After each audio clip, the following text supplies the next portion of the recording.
Alright, kasama ko yung mga boxers ng Arcelias Boxing Gym at papakilala sila at lalaban sila sa undercard po ni Jerusalem at ni Castillo. Siguro ano lang, pangalan, tapos taga saan, tapos yung kalaban, tapos anong mangyayari sa laban sa tingin mo? Ikaw muna.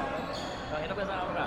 Ako nga pala si Marcelo Pandian, tubong Kiblat, Malungon, Sarangani Province. Ako po ay na-cancel po yung laban ko ngayon kasi hindi po natuloy yung laban ko ngayon. Pero kuha ko naman yung timbang ko, yung kalaban ko na taga Mexico po, hindi pumunta yung Mexicano na kalaban. Ano mo, Espanyol mo yung kalaban mo, ba't di pumunta? Hindi pumunta kasi iwan ko sa kanya. Basta biglang na-cancel yung laban ko. Ayos lang may laban, hindi nagpapa-interview. Wala pa, kala ko matutuloy pa rin yung laban mo. At least ano, no? Kita nga ni Focus Sport ngayon. Bukas.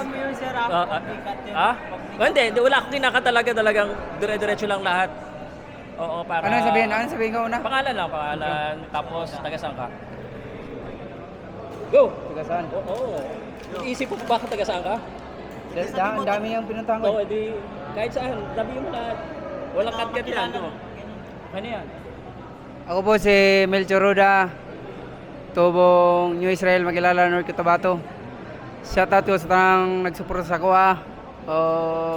Shoutout ako sa Arcelias Boxing Gym, sa mga kaibigan ko dyan, mga kasama ko, trainer at saka head coach, Coach Munit, Coach Elvis, Coach Ador.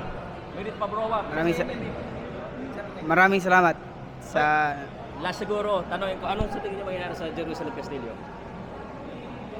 magandang laban yan.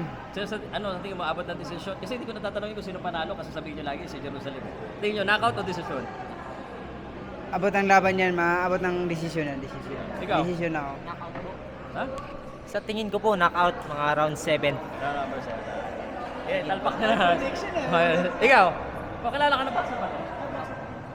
Sama ka na, sayang naman. Para makilala ka na. Ako po si Clarence Brasuela, tubong Tabaco City. Lakasan mo Albay. naman. Hindi, mic naman eh. Sa tingin ko po, good luck po kay Melchor Roda. And good luck po sa kanya. Salamat po. Napalo ako sa'yo eh. Salamat. Lagi ako nagka-hard sa mga... Salamat. Siguro galit kayo sa akin kasi nag-aaway-away. Hindi. Hindi naman, ano lang. Part na yan sa mga content. Hindi, siguro actually, hindi naman ako nagsisimula eh. Lagi lang akong inaaway. Gumaganti ako minsan, napipigod din ako. Pero ayaw ka naman eh. Support. Support na din tayo pati yung pinag-aaway natin. Salamat. Salamat bro ha. Appreciate ko. Okay na? May sabihin ka pa? Baka may sponsor kang gusto mong pasalamatan. Meron nga. Thank you nga pala sa sponsor ko dyan kay Sir Calderon Oliver and then sa mga Chitis Barbershop dyan sa nagugupit sa amin. Sa kay Kermorden, shoutout sa'yo, bye. Thank you. Salamat.